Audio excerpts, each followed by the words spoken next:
ओम नमो भगवते वासुदेवाय। ओम नमो भगवते वासुदेवाय। ओम नमो भगवते वासुदेवाय। ओम नमो भगवते वासुदेवाय। ओम नमो भगवते वासुदेवाय। ओम नमो भगवते वासुदेवाय। ओम नमो भगवते वासुदेव। ओम नमो भगवते वासुदेवाय। ओम नमो भगवते वासुदेव। ओम ओम श्री परमात्मने नमो नमः। ओम गंगणपतये नमो नमः। ओम सर्व सरस्वत्यै नमो नमः। ओम गुरुभ्यो नमो नमः। ओम सहनावतु सहनौ भुनक्तु सह वीर्यं करवावहै तेजस्विनावधीतमस्तु मा विद्विषावहै। ओम शांति शांति शांति। सदाशिवसमारम्भां शंकराचार्यमध्यमम् अस्मदाचार्यपर्यन्तां वन्दे गुरुपरम्परां। वन्दे गुरुपरम्पराम्। ओम पार्थाय प्रतिबोधितां भगवतां नारायणेन स्वयं व्यासेन ग्रथितां पुराणम् मध्ये महाभारतम् अद्वैतामृतवर्षिणीं भगवतीम् अष्टादशाध्यायिनीम् अम्ब त्वामनुसन्दधामि भगवद्गीते भवद्वेषिणीम्। वसुदेवसुतं देवं कंसचाणूरमर्दनं देवकी परमानन्दं कृष्णं वन्दे जगद्गुरुं। नमस्ते परमं ब्रह्म सच्चिदानन्दरूप निर्गुणाय नमस्तुभ्यं ओंकाराय नमो नमः। सर्वे दुर्गाणि तरन्तु सर्वे भद्राणि पश्यन्तु सर्वे सद्बुद्धिमाप्नोतु सर्वे सर्वत्र नन्दतु। ओम तत्सत। ओम ओम ओम।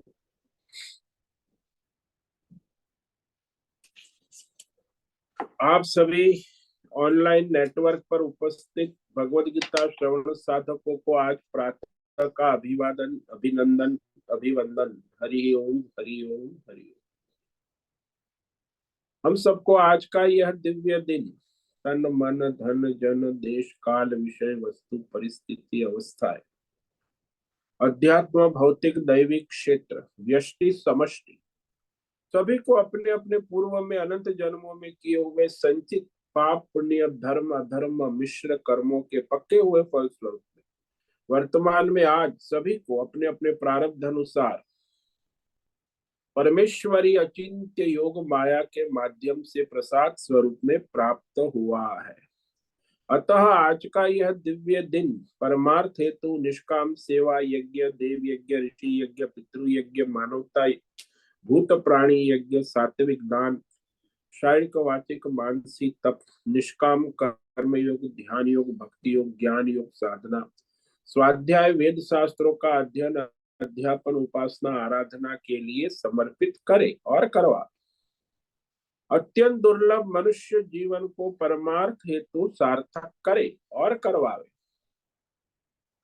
आज विक्रम संवत 2080 फाल्गुन मास शुक्ल पक्ष की चतुर्दशी सुबह 9:54 तक उसके बाद पूर्णिमा लग जाए। आज होली प्रागट्य उत्सव है।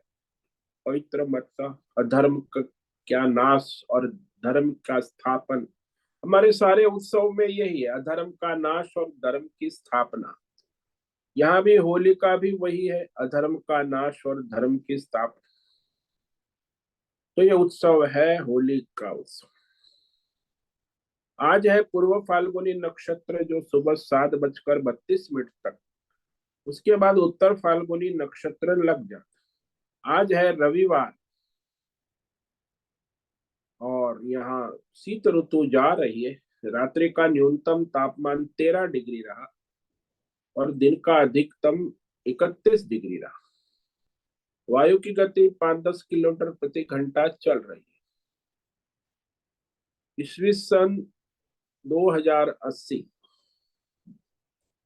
तो ये ईस्वी सन 2024, 24 मार्च 2024 सुबह के 7 बजने वाले हैं। कलयुग का प्रथम चरण 5248वां वर्ष, 7वां वैवस्वत मनवंतर श्वेत वराह कल्प, ब्रह्मा जी का 26वां दिन और 51वां वर्ष अभी चल रहा है।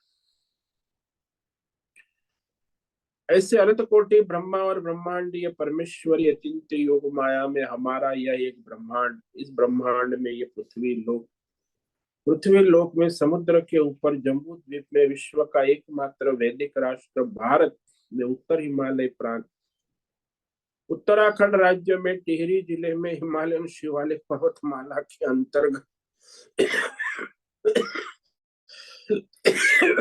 मणिकूट पर्वत के ऊपर नीलकंठ महादेव के सामने ऋषिकेश नगरी में मुनि की रेती प्रांत में शीशम जाड़ी अवधूतबाड़ा आश्रम के सी ब्लॉक के 5 नंबर कमरे से पहले माले गंगा किनारे से हम स्वामी उत्तमानंद सरस्वती भगवद गीता के आचार्य शिष्य स्वामी चिन्मयानंद सरस्वती महाराज चिन्मय मिश्र कैलाद्वैत वेद व्यास भगवत पाद शंकराचार्य की श्रृंगेरी संन्यास परंपरा से शिक्षित दीक्षित सनातन वैदिक भारतीय हिंदू धर्म अनुसार संपूर्ण भगवद गीता ज्ञान यज्ञ ऑनलाइन चैतन्यमय जीवंत लाइव प्रसारण के अंतर्गत व्याख्यान माला में अध्याय 4 ज्ञान कर्म संन्यास योग पर सत्संग करेंगे। साप्ताहिक रविवार का सत्संग होगा और इस तरह इस व्याख्यान का आप पुनः पुनः श्रवण करें, मनन करें, चिंतन,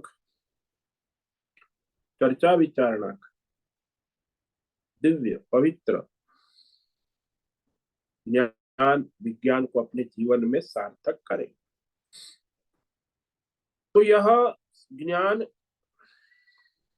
अपनी आध्यात्मिक भौतिक दैवी अशांति से रहित होकर विक्षेप और शास्त्रीय भ्रम भ्रांतियों से रहित होकर के शरीर इंद्रिय प्राण मन वचन कर्म से एक रूप एकाग्र होकर शुद्ध सात्विक सूक्ष्म भगवत विवेक बुद्धि करे, वेद शास्त्र आचार्य परंपरा अनुसार विवेक बुद्धि करे और इस तरह पुनः पुनः इस व्याख्यान का श्रवण करे, मनन करे, चिंतन करे, चर्चा विचारणा करे, प्रचार प्रसार करे, लिंक भेजे, ग्रुप में शेयर, अपना और सबका परम कल्याण करे और करवा।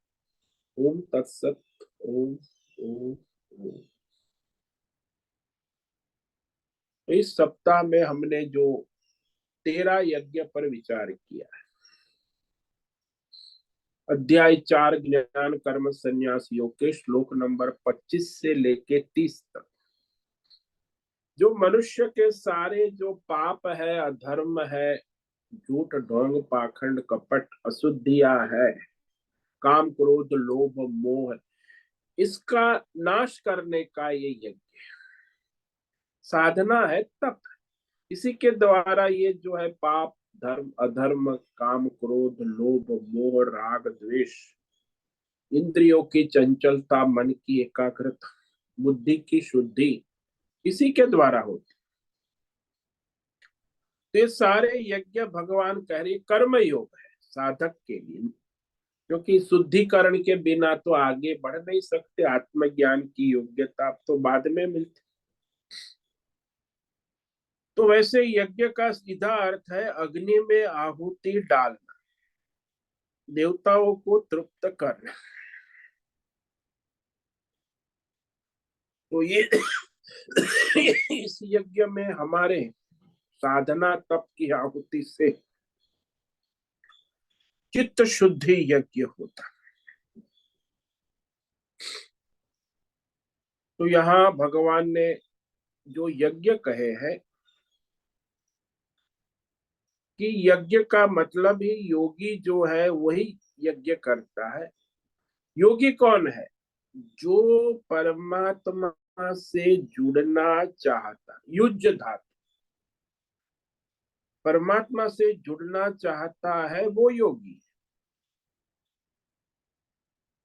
और योगी जिसे संसारिक ममता, आसक्ति, फल की इच्छा, अभिमान नहीं होता, उसे योगी कहते। कर्म योगी है, निष्काम योगी, तो वे यज्ञ करते हैं। तो यहाँ भगवान ने 25वें श्लोक में कहा, दैवमेवापरे यज्ञम योगिनः पर्युपासते, ब्रह्माज्ञावपरे यज्ञम यज्ञेनैवोपजुह्वति।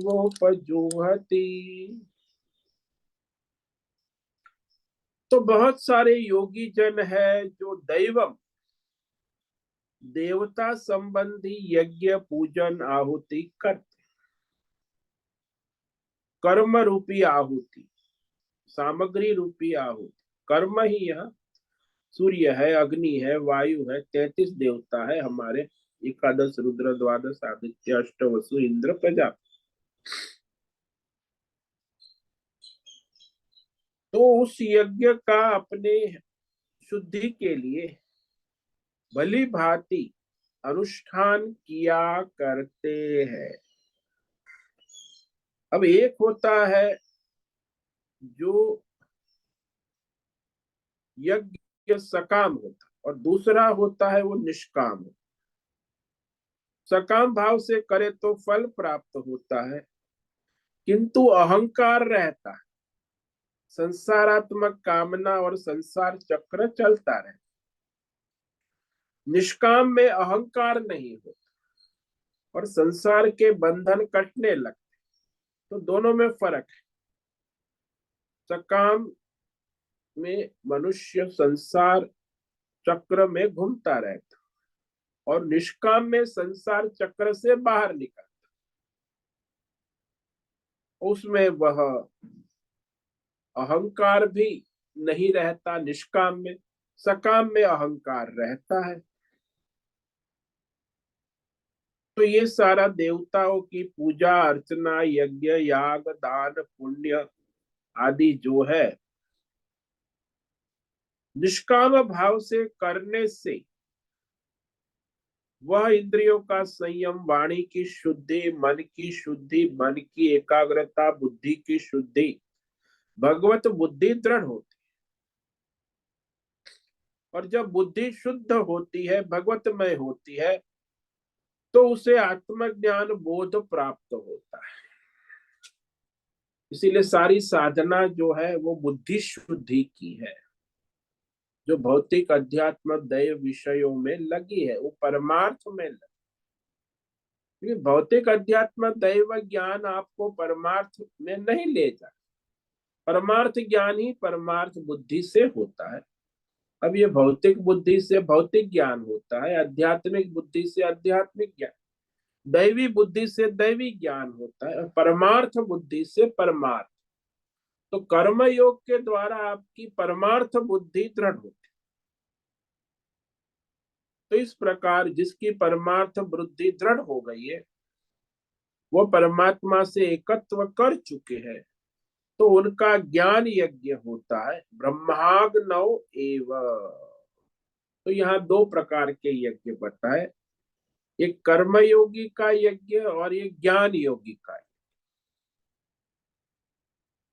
तो ज्ञान योगी तो परमात्मा में है, उसको तो परमात्मा रूप अग्नि में ही सारे कर्मों की आहुति पड़ती, जैसे पिछले श्लोक में कहा 24 में, ब्रह्मार्पणम ब्रह्मवि ब्रह्माग्नौ ब्रह्मणाव ब्रह्मैव तेन गंतव्यम ब्रह्म कर्म। तो उनके लिए तो सारा जो यज्ञ है, अर्पण भी परमात्मा है, ब्रह्म परमात्मा है, हवन किए जाने योग्य सामग्री भी ब्रह्म परमात्मा, और ब्रह्म रूप कर्ता के द्वारा ब्रह्म रूप अग्नि में आहुति देना रूप क्रिया भी, कर्म कांड भी ब्रह्म है, और ब्रह्म उपासना, ब्रह्म कर्म। ऐसे इस तरह ब्रह्म ज्ञानी समस्त कर्म ब्रह्ममय भगवतमय हो जाते हैं, तो उसका फल भी भगवतमय है। तो इस तरह गंतव्यम भी कहा, किए जाने योग्य फल भी ब्रह्म ही हो जाते हैं। तो ऐसे ही जैसे आप पर्दे पर चलचित्र देखते हो, तो पर्दा जो है, जिसको पर्दे में बुद्धि स्थिर हो गई, उसके लिए सब पर्दा ही है, चलचित्र तो बदलता रहता। कपड़े में कोई चित्र है तो कपड़ा है, उसमें चित्र का आभास होता है। तो इस तरह कहने के बाद ये जो यज्ञ है, वो इंद्रिय संयम यज्ञ आगे कहते हैं 26वें श्लोक में। श्रोत्रादीनिन्द्रियाण्यन्ये संयमाग्निषु जुह्वति, शब्दादीन विषयानन्य इंद्रियाग्निषु जुह्वति। तो ये है संयम यज्ञ। तो कितने योगी जो है कर्म योगी, परमार्थ के साधक है, वो अपनी 10 इंद्रियों को संयम रूप अग्नि में आहुति किया करते हैं। तो इस तरह सभी इंद्रियों का संयम करना यही यज्ञ है। शास्त्र परंपरा अनुसार, धर्म के अनुसार इंद्रियों को चलाना ये यज्ञ है, मनमानी नहीं। पर शास्त्र परंपरागत धर्म के अनुसार सारी इंद्रियों को संयमन नियमन करना, तो यह यज्ञ हो गया, शुद्धिकरण यज्ञ। तो इंद्रियों को अपने मनमाने विषयों में जाने से रोकना। दूसरे योगी है वो सारे शब्द स्पर्श रूप रस सभी विषयों को,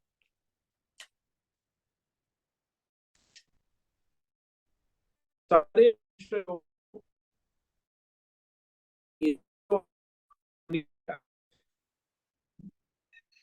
सारी इंद्रियों। तो आपका रूप, रूप है आंख में, आप शब्द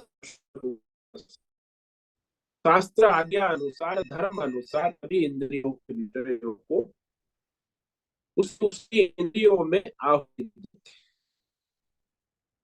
जो प्रसाद यज्ञ, सारे विषय इंद्रियों में आहुति रूप में दिए जाते हैं, प्रसाद यज्ञ। तो ये भी एक प्रसाद यज्ञ कहा भगवान ने। जैसे वल्लभाचार्य संप्रदाय, आप कृष्ण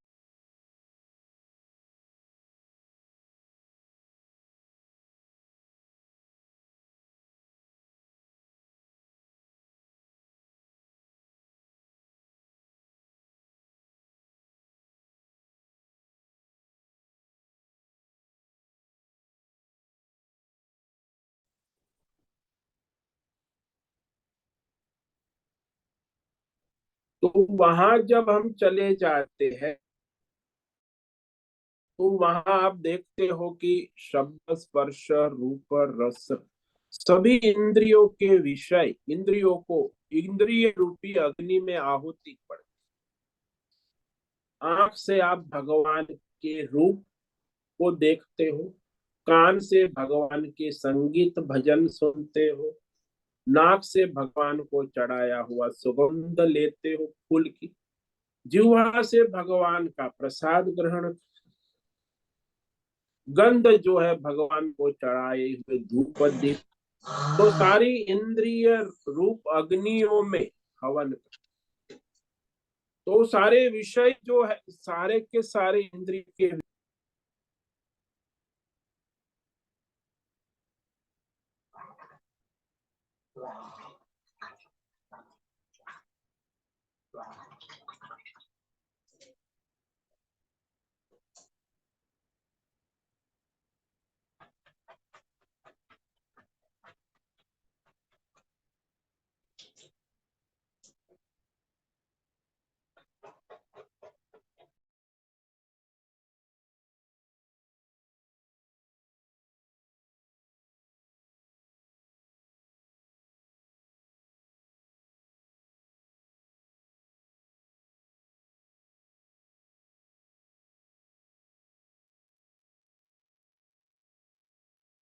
स्वामी जी आप म्यूट हो गए हो।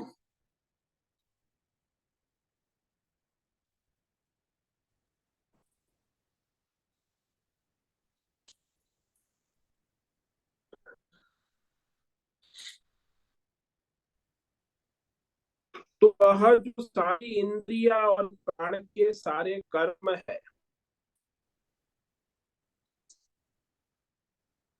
वह संयम यानी ज्ञान दीपित्यात्मक ज्ञान रूपी विवेक ज्ञान से उसकी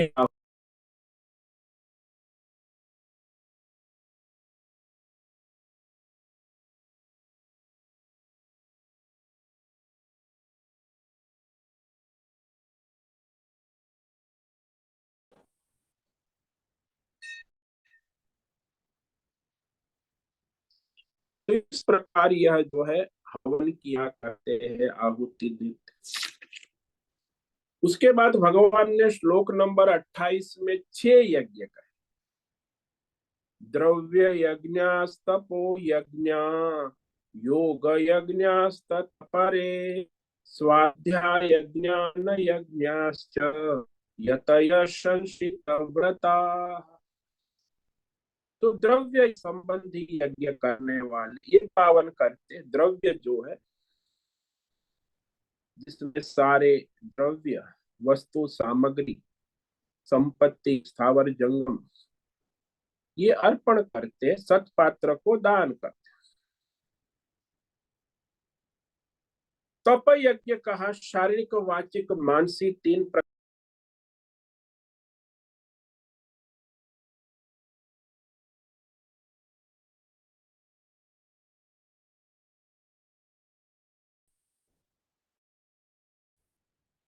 तप यज्ञ था तपो यज्ञ,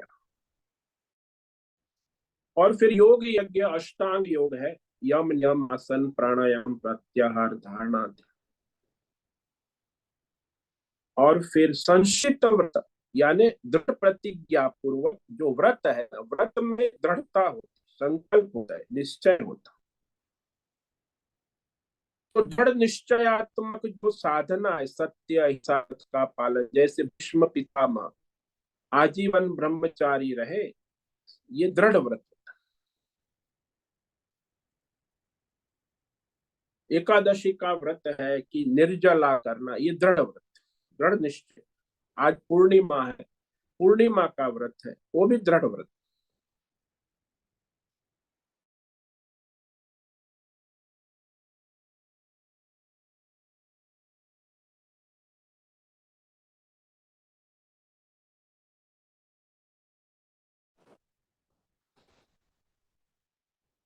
स्वाध्याय यानी शास्त्रों का अध्ययन कर, परंपरागत शास्त्र अध्ययन अभ्यास, ये भी यज्ञ है, शुद्धिकरण कर। और ज्ञान यज्ञ है जो अध्यापन करा, यथार्थ अर्थ का ज्ञान, परंपरागत शास्त्र धर्म शास्त्रों का। तो पहले अध्ययन ये भी यज्ञ है, और अध्यापन करना, कराना, अर्थ प्रकाशित कराना, ये भी यज्ञ ज्ञान। उसके बाद कहा अपाने जुह्वते प्राणम।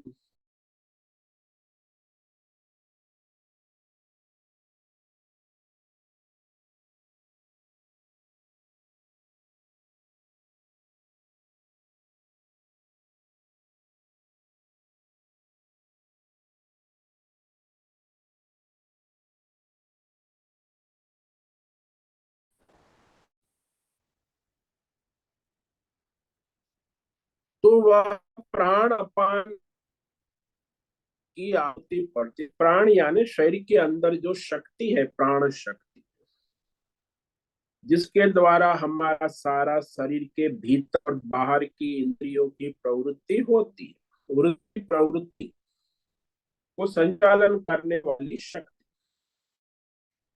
तो कितने योगी अपान वायु में प्राण वायु यानी भीतर जाते, बाहर आता है तो भीतर आहुति करते हैं, बाहर छोड़ते हैं प्राण को। तो वह अपाने प्राण तो भीतर लेते रहते, भीतर आहुति, बाहर छोड़ते रहते, बाहर आहुति कर।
Swami ji, we can't hear.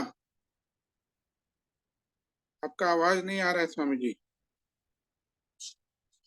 आपके नेटवर्क वीक है।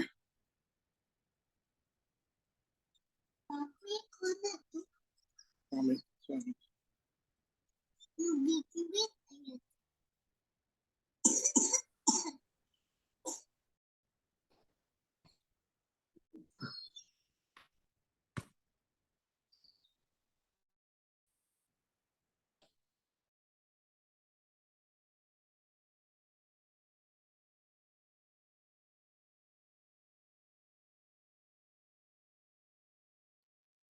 स्वामी जी, आपका आवाज नहीं आ रहा है।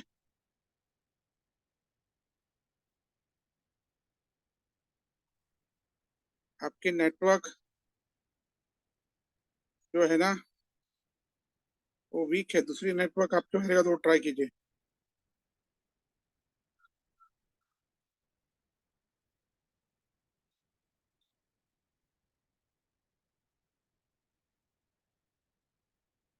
स्वामी जी, आपका आवाज नहीं आ रहा है।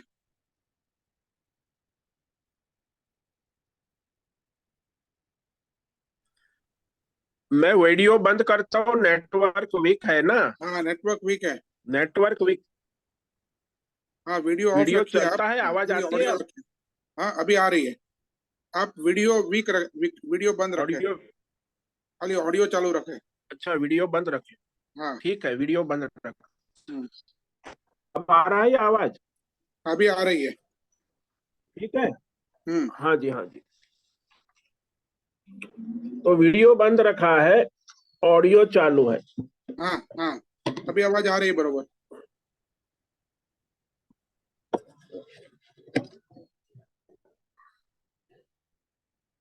तो वो जो है प्राण, यानी वायु को भीतर से बाहर निकाल, अपान यानी वायु को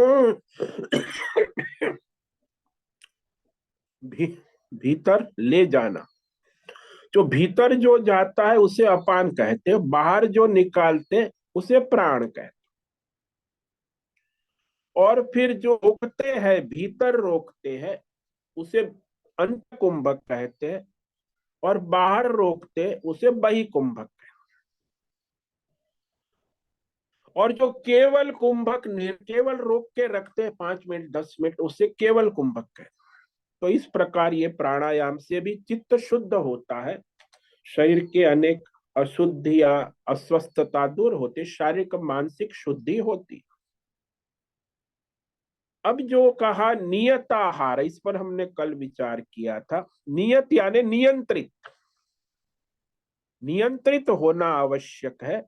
स्वशासित, संयम से निश्चित आहार लेना, समय देश काल परिस्थिति अनुसार। हमारे यहाँ एक स्वामी जी है, तो वो स्वामिनी है, पिछले 50 साल से वो केवल दलिया लेती, सुबह एक बार दलिया और एक शाम को, दलिया के सिवा कुछ नहीं। 92 years old। इसे कहते नियमित संयमित आहार, नियंत्रित स्वशासित।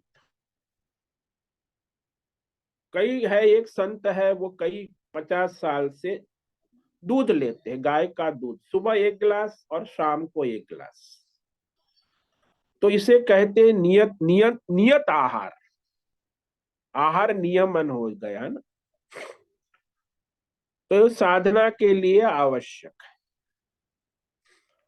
तो ये सारे यज्ञ जो कहा, वो सारे यज्ञ जो है यज्ञ क्षपित कल्मषाः। कल्मष यानी पाप, अधर्म, दुष्टता, मैलापन, गंदगी, रजोगुण, तमोगुण, इसका निवारण करते हैं। क्योंकि अनेक जन्मों के संचित संस्कार है ना, जो रजोगुण तमोगुण से उत्पन्न पाप, अधर्म, दुष्टता, गंदगी और धार्मिक वृत्ति प्रवृत्ति का नाश करते और सात्विक वृत्ति को प्रकट करते। तो यज्ञ क्षम, ये यज्ञ करने से वह तमोगुण का नाश होता है, रजोगुण सात्विक शुद्धि होने लगती है। तो सारे दो का यही प्रयोजन है यज्ञ साधना का, कि वो तमोगुण रजोगुण जो है और धार्मिक वृत्ति या दुष्टता है, पाप है, उसका नाश करना। तो देह, इंद्रिय, प्राण, मन, बुद्धि की शुद्धि हो जाती, जाके वो परमात्मा का भजन कर सके।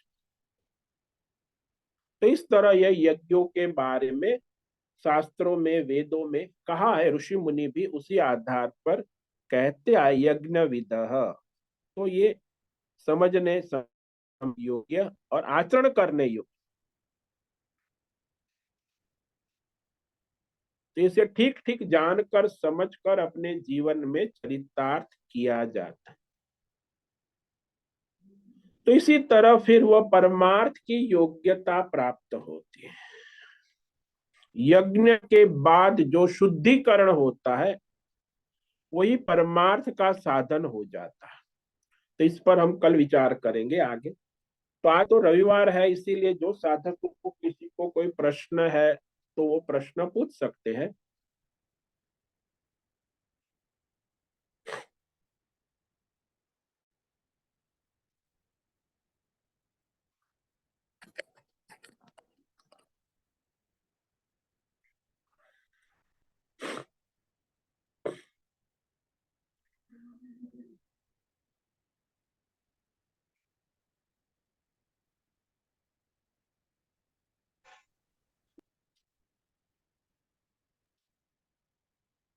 हरिओम हरिओम हरिओम स्वामी जी। हरिओम भद्रेश, बोलो। स्वामी जी, ये जो प्राण है ना, प्राण, इसका थोड़ा और गहरा विवेक कराइए ना। हाँ अरे जी। प्राण वायु and अपान वायु, ये जो है ना, ये इसमें और गहरा विवेक कराइए।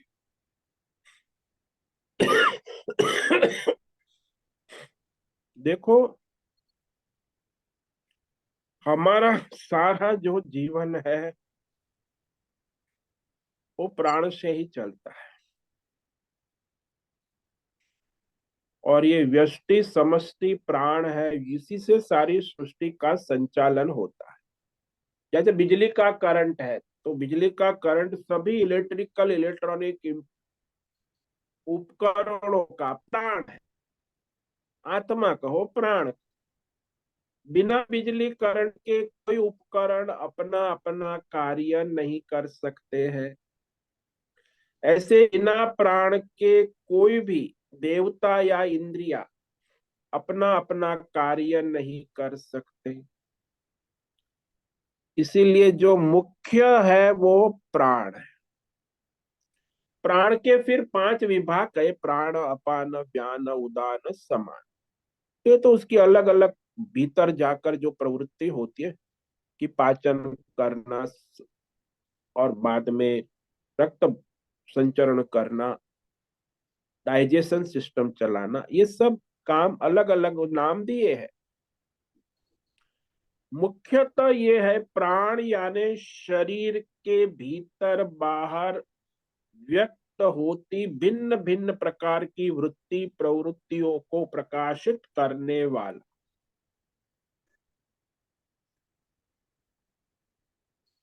जो सारी वृत्तियां है भीतर और बाहर, जितनी भी वृत्ति और प्रवृत्ति,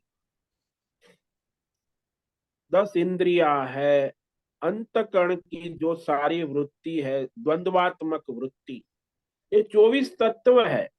पंच विषय, पंच ज्ञानेन्द्रिय, पंच कर्मेंद्रिय, पंच प्राण, मन बुद्धि चित्त अहंकार, उसकी सारी वृत्ति और प्रवृत्तियों का संचालन करने वाला प्राण है, यानी मुख्य सूत्रधार है। वो प्राण ही जो है परमात्मा का मूल सूत्रधार है, परमात्मा की परछाई है। तो वही सारे सृष्टि का संचालन करते। जीव का भी जन्म मरण जैसे प्राण है, जन्म से चलता है, मृत्यु पर्यंत अखंड चलता है। चाहे आप जागृत अवस्था में हो, स्वप्न में हो, सुषुप्ति में, ही प्राण आपके स्थूल शरीर, सूक्ष्म शरीर और कारण शरीर को धारण करते। वही प्राण आपके सारे जन्म जन्मांतर के संचित कर्मों को धारण करते।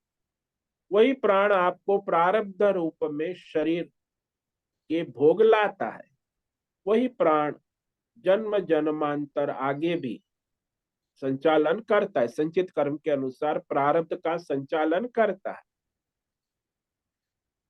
तो ये प्राण केवल सामान्य गति नहीं है, ये जो प्राण है वो सारे शरीर, इंद्रिय और संसार, जीव जगत और देवताओं का संचालन करने,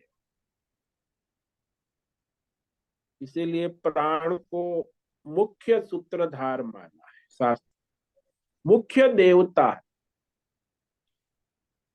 जैसे ब्रह्मा जी कहते, ब्रह्मा जी सृष्टि के, ऐसे ही प्राण भी मुख्य देवता है, जीव की सारी सृष्टि का संचालन करने वाले। तो फिर उसकी ये जो भिन्न भिन्न गतियां है, चलता रहता है, वो तो नित्य अखंड चलता है। वही हमारे जीवन में निरंतर शरीर इंद्रिय प्राण मन बुद्धि का संचालन करता है। वो 1-2 मिनट या 5 मिनट कुंभक आप कर लो तो अलग बात है, अन्यथा वो तो आपको 10-15 मिनट आप नहीं रोक सकते। कोई मनुष्य, योगी लोग रोकते हैं, अन्यथा आपके प्राण को लोग गला दबाते हैं, गला दबाते हैं तो उसकी मृत्यु हो जाती है। क्यों? प्राण रुक जाता है। गला दबाने से 2-3 मिनट उसे प्राण रुक गए तो उसकी मृत्यु हो गई। सामान्य मनुष्य के प्राण 2-3, किसी के 5 मिनट रुकते। तो बस तो जीवन भी प्राण है, मृत्यु भी प्राण है, पुनर्जन्म भी प्राण है, संचित कर्म भी प्राण से, प्रारब्ध भी प्राण से चलते हैं। तो सारा संसार, मनुष्य जीव जो है, सभी जीवों का मूल आधार प्राण ही है। प्राण ही ब्रह्मा है, प्राण ही विष्णु है, प्राण ही महेश, प्राण ही जागृत अवस्था है, प्राण ही स्वप्न अवस्था है, प्राण ही सुषुप्ति अवस्था, प्राण ही सूक्ष्म शरीर है, प्राण ही स्थूल शरीर है, प्राण ही कारण शरीर, प्राण ही भौतिक संसार है, प्राण ही परिवार है, माता पिता ससुराल वाले, मैके वाले, मौसाल वाले, सबका मूल प्राण है। प्राण के आधार पर ही सब चल, भौतिक संसार, अध्यात्म संसार, देवी देवता, सब प्राण पर निर्भर है। इसलिए जब तक प्राण है तब तक उस मनुष्य का, जीव का आध्यात्मिक भौतिक दैवी संसार चलता है, नहीं तो रुक जाता है। सुषुप्ति में तो प्राण चलते हैं, स्वप्न में भी प्राण चलते हैं और जागृत में भी, तो वो नित्य है, अखंड चलते। वही परमात्मा का ही प्रतिबिंब है, परमात्मा का सगुण स्वरूप। परमात्मा तो निर्गुण निराकार सर्वव्यापक है, लेकिन परमात्मा का ही सगुण साकार स्वरूप ही प्राण। तो इस तरह प्राण की अलग अलग ढंग से शास्त्रों में विवेचना की गई। समझ में आया? हाँ समझिए, पर ये प्राण जो है वो परमात्मा का ही स्वरूप है। हाँ, सगुण स्वरूप है, गुण साथ ही सगुण स्वरूप है। जैसे मतलब सगुण अवतार भगवान के जैसे होते जैसे हैं ऐसे। ओमकार है, ओमकार भी परमात्मा का स्वरूप है, तो ये ओमकार से भी सूक्ष्म है कि? हाँ जी। हाँ, क्योंकि ओमकार जो है। ओमकार से भी सूक्ष्म है। हम्म, ओमकार जो है वो प्राण से होते हैं, प्राण ना हो तो ओमकार भी नहीं हो नहीं सकता। होगा, ओमकार हाँ। से भी सूक्ष्म है प्राण, ये तो ओमकार कैसे होगा? तो ये कह सकते हैं कि प्राण जो है परमात्मा का सबसे प्रथम सगुण स्वरूप है। सगुण स्वरूप, सगुण स्वरूप।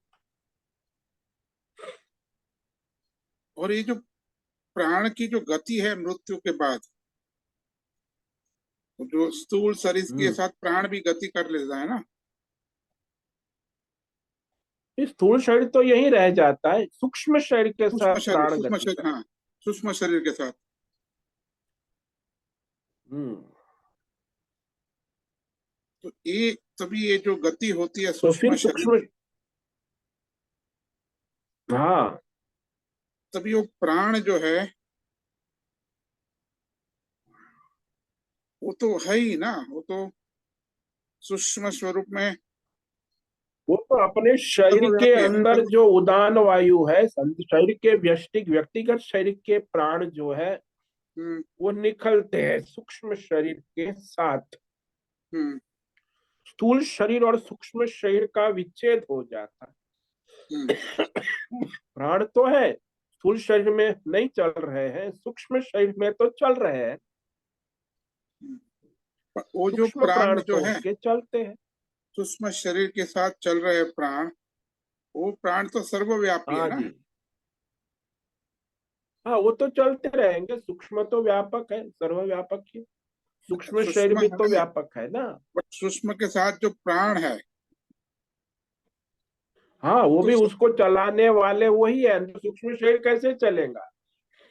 प्राण के बरोबर से। बिना सूक्ष्म शरीर नहीं चल सकता, तो सूक्ष्म प्राण से सूक्ष्म शरीर चलता है। हम्म, वो सर्वव्यापी है ना। हाँ, वो सर्वव्यापी है, जैसे आप वायु कहो, वायु जैसे सर्वव्यापक अंतरिक्ष में दसों दिशाओं में घूमता है। क्योंकि स्वामी जी, जब एक जीव दूसरे जीव सब प्राण अपान करते रहते हैं, तो सब हम्म। जीव जो है वो तो प्राण में ही, उनका सबका प्राण तो कॉमन ही है ना समष्टि लेवल पे।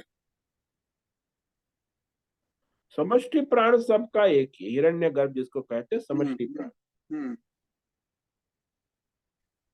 तो ऐसा ये समझ। जैसे कॉमन वो है पावर स्टेशन, पावर हम्म, स्टेशन से फिर आपको बिजली करंट सप्लाई होता रहता है सबको अपने अपने आवश्यकता के अनुसार। हम्म। तो हर एक जीव अपनी जो भी क्षमता है उस हिसाब से वो प्राण लेता रहता है। हाँ, अपनी अपनी क्षमता के अनुसार, जैसे बल्ब है 0 वॉट का है तो 0 प्रकाशित होगा, हम्म, 100 वॉट का है तो 100 प्रकाशित। हम्म, वो तो प्राण तो सब में कॉमन ही है ना। हम्म, तो जिसकी जैसी योग्यता है उस अनुसार वो लेते हैं अपनी तो शक्ति अनुसार। तो इसकी जो आराधना कैसे होती है प्राण की? प्राण परमात्मा का स्वरूप है, इसलिए तो ये प्राणायाम जो है ये तो शुद्धिकरण का साधन है।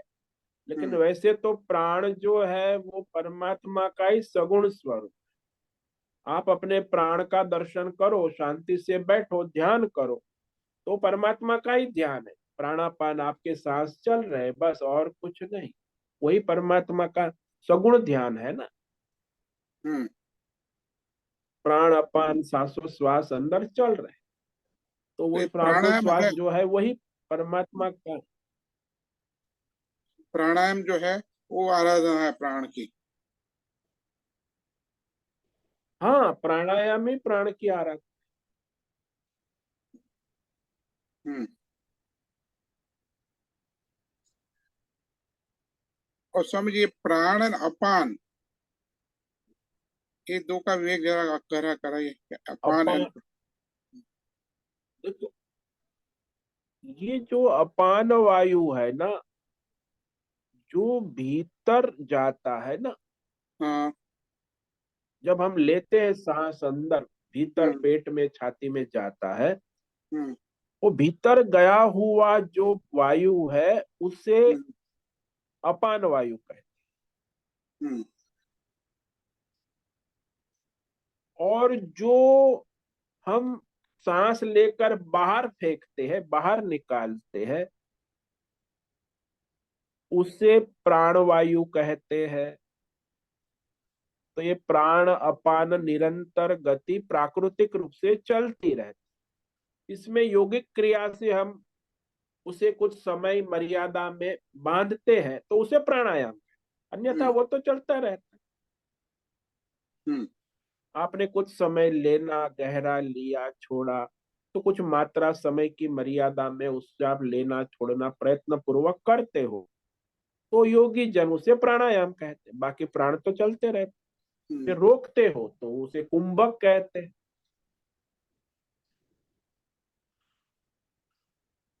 तो ये प्राण अपान की गति कही गई है। उसी से अखंड चलता है, जन्म से मृत्यु तक जो भीतर जा रहा है वो अपान वायु है, जो बाहर आ रहा है वो प्राण वायु। कोई हम्म। प्राणापान गति जो है अखंड चलती, आप सो गए तो भी चलती, जागृत स्वप्न सुषुप्ति तीनों। और ये वही मुख्य सूत्रधार है, परमात्मा और जीवात्मा को कनेक्ट हम्म। रखने वाला। हम्म। और ये तो जो है, जीवात्मा और परमात्मा को जोड़ने वाली कड़ी है।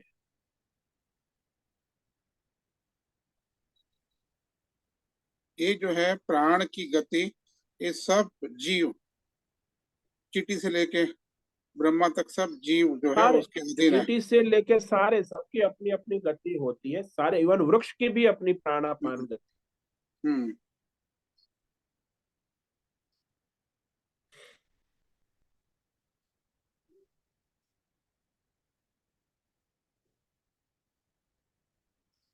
अरे धर्मेंद्र,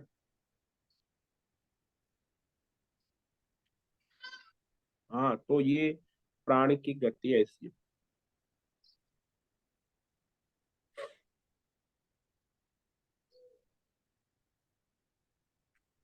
और ये जो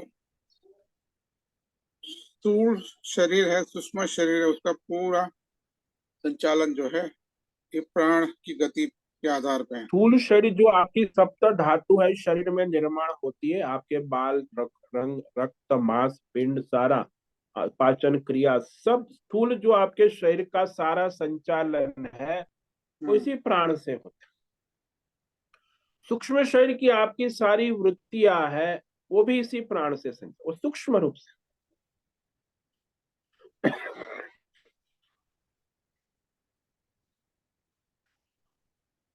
तो स्थूल शरीर का संचालन, सूक्ष्म शरीर का संचालन, कारण शरीर का संचालन प्राण के द्वारा ही होता है।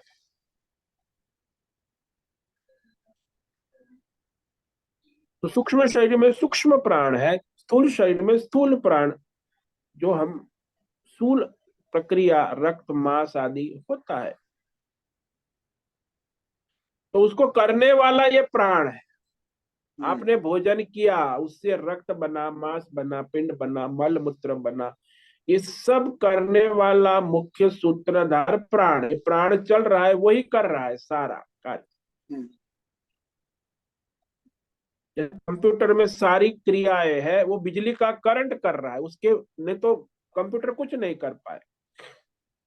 जैसे आपका शरीर रूपी कंप्यूटर जो भी कर रहा है, वो प्राण के द्वारा ही कर रहा है।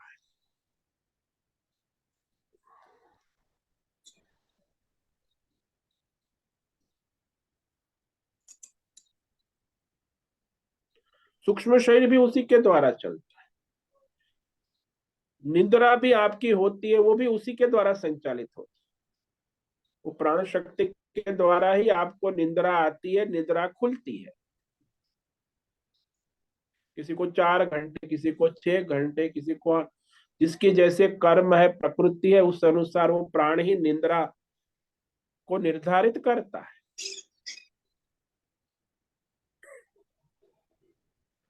तो सारी वृत्ति और प्रवृत्ति को संचालन करने का सूत्रधार जो है वो प्राण है। इसलिए ऋषि मुनियों ने प्राण को विशेष जोर दिया है। इसीलिए ये प्राण शक्ति जितनी आपकी दृढ़ होगी, प्रबल होगी, उतनी आपकी शारीरिक मानसिक स्वस्थता बनी रहेगी। प्राण कमजोर हुए तो आपकी शारीरिक मानसिक, जैसे वृद्धावस्था में प्राण कमजोर होते, वैसे मूल प्राण कमजोर नहीं होते, आपके शरीर इंद्रिय के प्राण कमजोर। तो स्वामी जी, ये जो प्राण कमजोर होना है, उसकी जीव जो है उसको कैसे उसे पता चलेगा प्राण अभी कमजोर हो रहा है?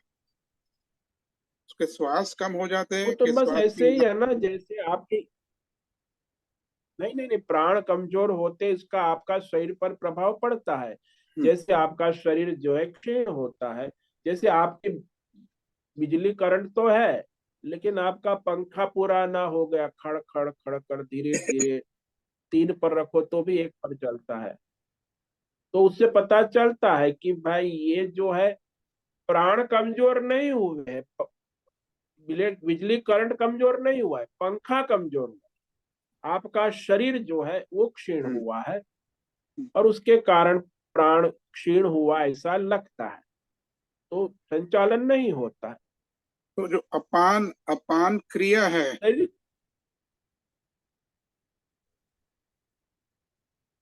हाँ, अपान वायु जो है हम्म, वो भीतर ले जाता है, और वो प्राण वायु है वो बाहर निकलता है। दोनों क्रियाएं हैं, हम्म, भीतर जाना बाहर आना, तभी तो वो निरंतर कनेक्टिविटी बनी रहती है ना, हम्म।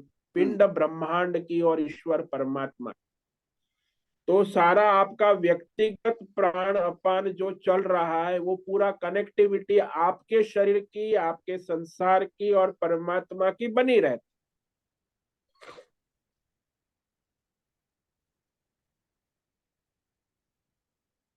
तो भीतर जाता है, बाहर आता है, निरंतर वो प्राकृतिक रूप से चलता रहता है।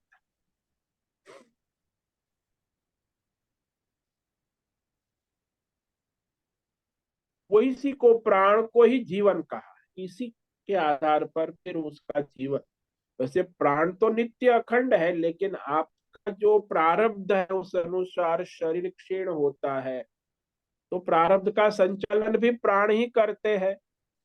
संचित कर्म लाके प्राण ही उसे संचालन कर, तो वैसा कर्मों का सारा सिद्धांत इसी प्राण पर ही चलता है, प्राण के द्वारा ही। तो परमात्मा ही है, वैसे परमात्मा का ही सगुण स्वरूप है।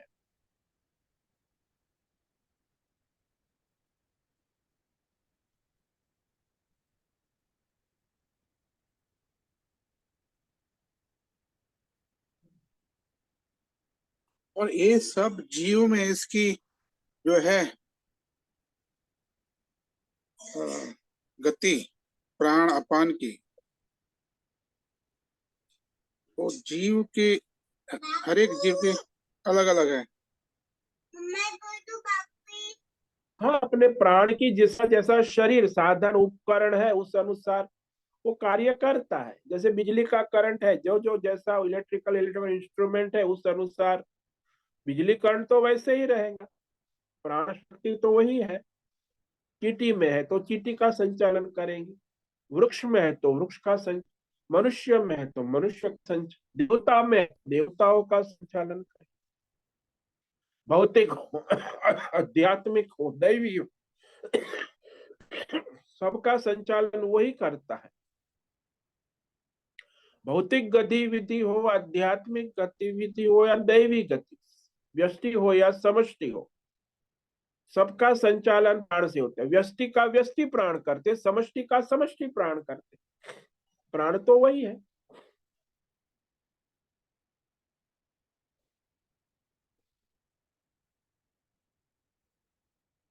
समष्टि प्राण એટલે ये है जो पृथ्वी को चलाते। पृथ्वी, अग्नि, जल, वायु, आकाश, सूर्य, चंद्र और नक्षत्र, तो वो सारा समष्टि प्राण चलाता है। भाई आपकी इंद्रिया, मन, बुद्धि, आपका व्यष्टि प्राण चलाता है। आपके मन को आपका व्यष्टि प्राण चलाता है। तो ऐसा है।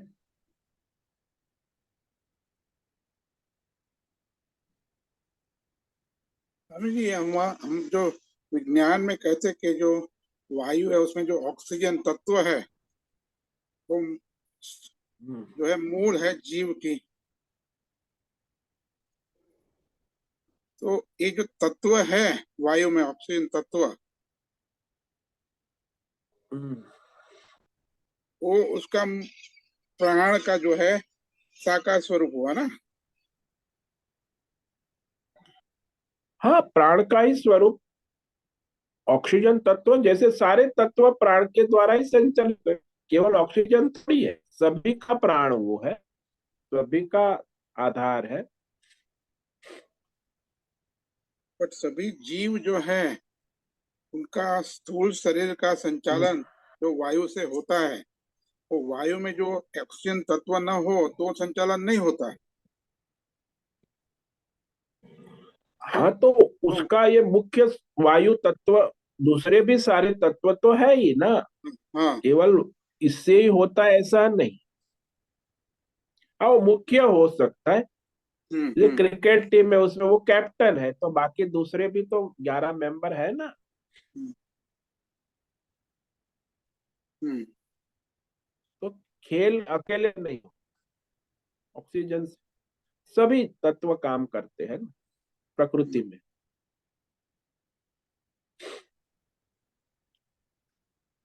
इसलिए आप ऑक्सीजन को खाली प्राण नहीं कह सकते। प्राण हम्म। सब, सारी सृष्टि का भौतिक, अध्यात्म, दैव, सभी का प्राण, सभी का संचालन कर। हम्म। ऑक्सीजन तो एक लिमिटेड हो गया ना, एक और। हाँ, मुख्य सूत्रधार है, उसका प्राधान्य होता है। प्राधान्य से कोई वो संचालक नहीं हो जाता। हम्म।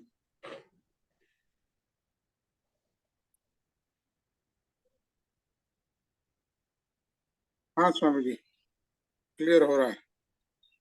बहुत बहुत ही सूक्ष्म और गहन विषय है हाँ, तो प्राण। जो आप श्वास अंदर, हाँ, प्राण तो सबसे सूक्ष्म है, बस उसके बाद परमात्मा ही है। वो हम्म। प्राण को समझ लिया तो फिर परमात्मा तक पहुंच गए।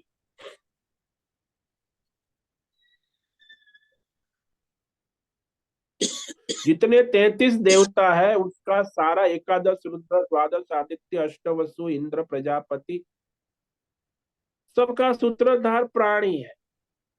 तो अंत में एक ही देवता रहता है, एक ही देवता जो है सारे 33 करोड़ देवताओं का संचालन करता है, वो प्राण है। वही भगवान का सगुण सारा कहो, भगवान की माया कहो, भगवान का स्वरूप कहो, तो मुख्य देवता है जो ब्रह्मा विष्णु महेश का भी संचालन करता है, व्यष्टि समष्टि सारे देवताओं का।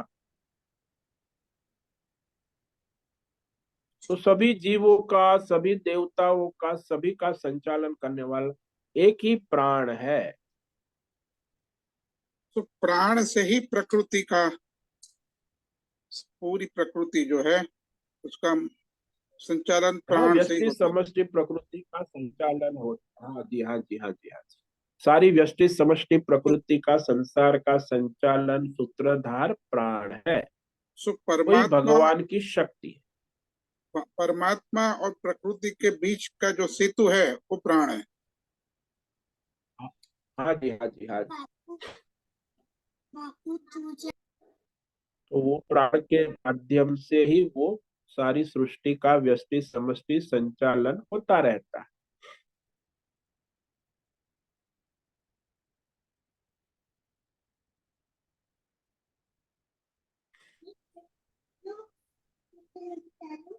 तो ये सूक्ष्म, ये अति सूक्ष्म विवेक है कि प्रकृति का विवेक के बाद परमात्मा और प्रकृति का जो है, प्रकृति से परमात्मा का पूरा विवेक करने के लिए प्राण का विवेक आवश्यक है।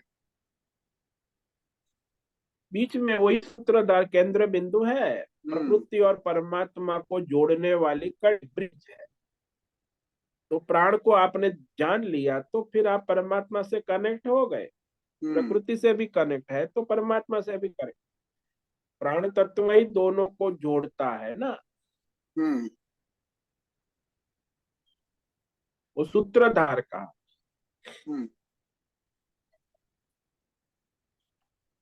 हाँ स्वामी जी। परमात्मा इस प्राण के बार बिना प्रकृति का संचालन नहीं कर सकता। तो परमात्मा की शक्ति प्राण रूप में, परमात्मा की परछाई कहो, परमात्मा की माया कहो, जो भी कहो, वो परछाई माया प्रकृति का संचालन करती है, व्यष्टि समष्टि सार।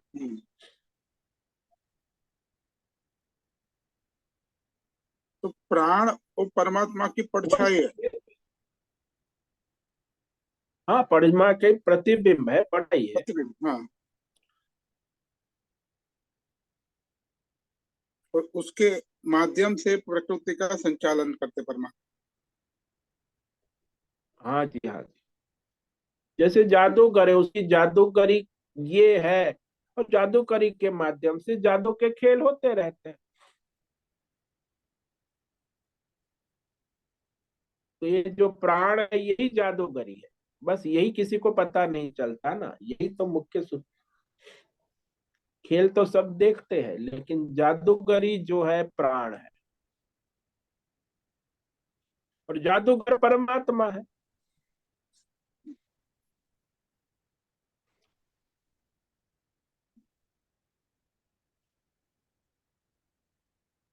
और इसके बारे में कोई वैज्ञानिक कुछ खाली शास्त्र के अनुसार श्रद्धा से उसे जान सकते, परमात्मा ही उसे जानते हैं, संचालन करते हैं।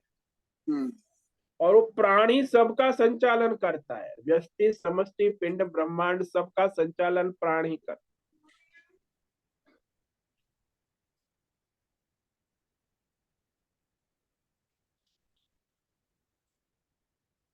तो उसी प्राण को अचिंत्य माया शक्ति कहते हैं, परमात्मा की शक्ति कहते हैं। बस वही काम करती है।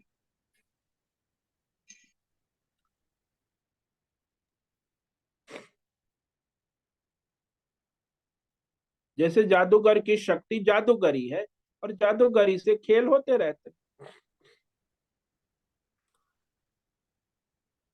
बिना शक्ति के खेल नहीं होंगे। परमात्मा है, उसकी ये जो प्राण शक्ति है, उसी के द्वारा फिर सारा संसार व्यष्टि समष्टि चलता है, उत्पत्ति स्थिति लय होती रहती है। हाँ, पूर्ण प्रकाशित होता है संसार उससे, उसी से प्रकाशित होता है, उसकी उत्पत्ति स्थिति लय पुनः उत्पत्ति स्थिति सही नियम से होती रहती है। प्राणायाम जो है उसकी आराधना है। प्राण, हाँ, प्राणायाम उस प्राण तत्व की आराधना है, परमात्मा के स्वरूप। इसलिए प्राणायाम मुख्य साधना है। वैसे हमारे योगी ऋषि मुनि तो रोज प्राणायाम को महत्व दे, ब्रह्म मुहूर्त में प्राणायाम नियम है। गायत्री उपासना करना भी प्राणायाम, गायत्री मंत्र बोलना, वेद मंत्र बोलना भी प्राणायाम है।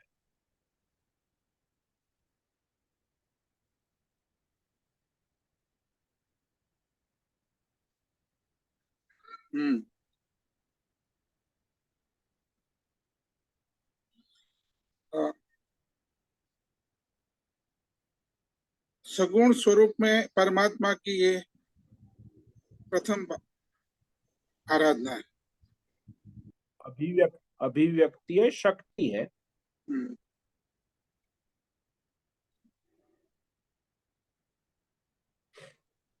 हाँ स्वामी जी, क्लियर हो रहा है। बहुत बहुत हाँ। धन्यवाद। ओम नमो नारायणाय। ओम नमो नारायण। ओम नमो नारायण स्वामी जी। हाँ बोलो हेमा। स्वामी जी, जो हमें जो ये भूख लगती है, तरस लगती है, वो सब प्राण का है ना विषय? प्राण का धर्म है। हाँ जी, हाँ। अच्छा, वो प्राण का ही धर्म है। अस्ना पिपाशा प्राणस्य धर्म।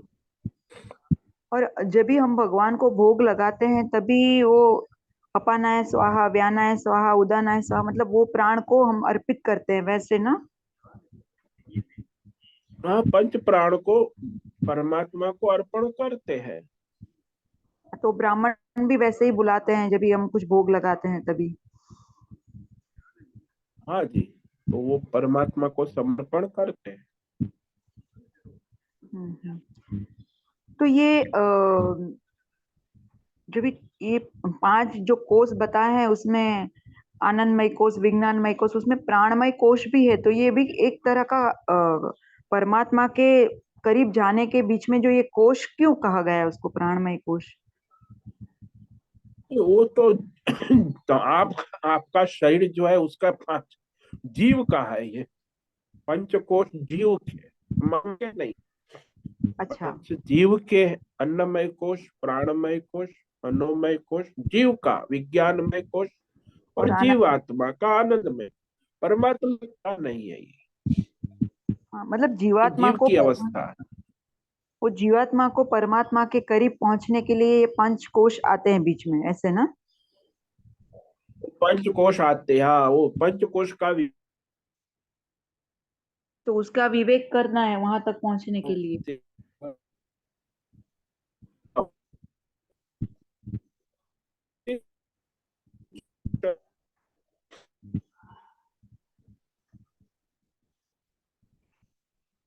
आपका आवाज नहीं आ रहा है स्वामी जी।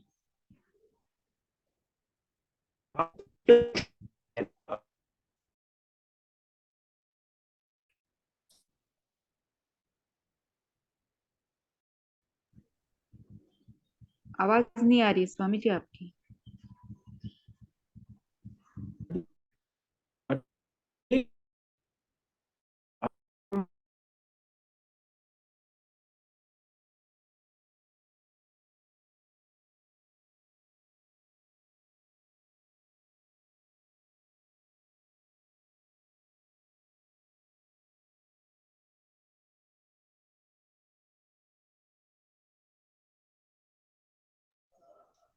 नेटवर्क वीक है ना। आवाज आ रही है अभी? अभी आई, आपने जो बीच में बताया वो कुछ समझ में नहीं आया। हाँ, तो ये नेटवर्क का प्रॉब्लम है। ये आवाज आपको अभी आ रही है? हाँ, अभी आ रही है, अभी आ रही है। आवाज आ रही है? हाँ, अभी आ रही है। हाँ, तो ये सारा जो है पंचकोश जो है वो परमात्मा तक पहुंचने की सीढ़ी है, बस। और क्या है? उसमें हमें विवेक करना है। अन्नमय प्राण हम्म। विवेक करके आप परमात्मा तक पहुंच जाओ, बस। सीढ़ी है। और सबसे बड़ा साधन आपने बताया आज प्राणायाम है। प्राणायाम तो आपकी शुद्धि का साधन है। वो तो है ही, प्राणायाम यज्ञ है।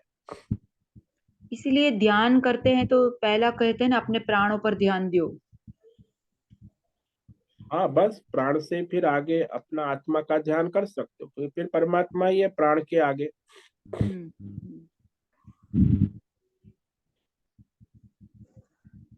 हाँ स्वामी जी, बहुत बहुत धन्यवाद। ओम नमो नारायणाय। ओम नमो। ठीक है, आज का समय पूरा हो रहा है और आज नेटवर्क का प्रॉब्लम रहा है, इसलिए अच्छा, आवाज आपको आ रही है। ऑडियो वीडियो ठीक से नहीं चला। कल फिर देखेंगे। तो सभी साधकों को आज का ओम नमो नारायणाय। सबको ओम नमो नारायण। सभी साधकों को आज का ओम नारायणाय नमो नारायणाय। नारायणाय स्वामी जी, बहुत बहुत धन्यवाद। ओम नमो नारायण।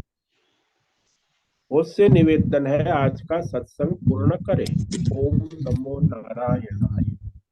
आज का यह दिव्य सत्संग हम यही पूर्ण करते हैं। सभी साधकों को ओम नमो नारायणाय। सभी साधकों को ओम नमो ओम नारायण। नमो नारायणाय।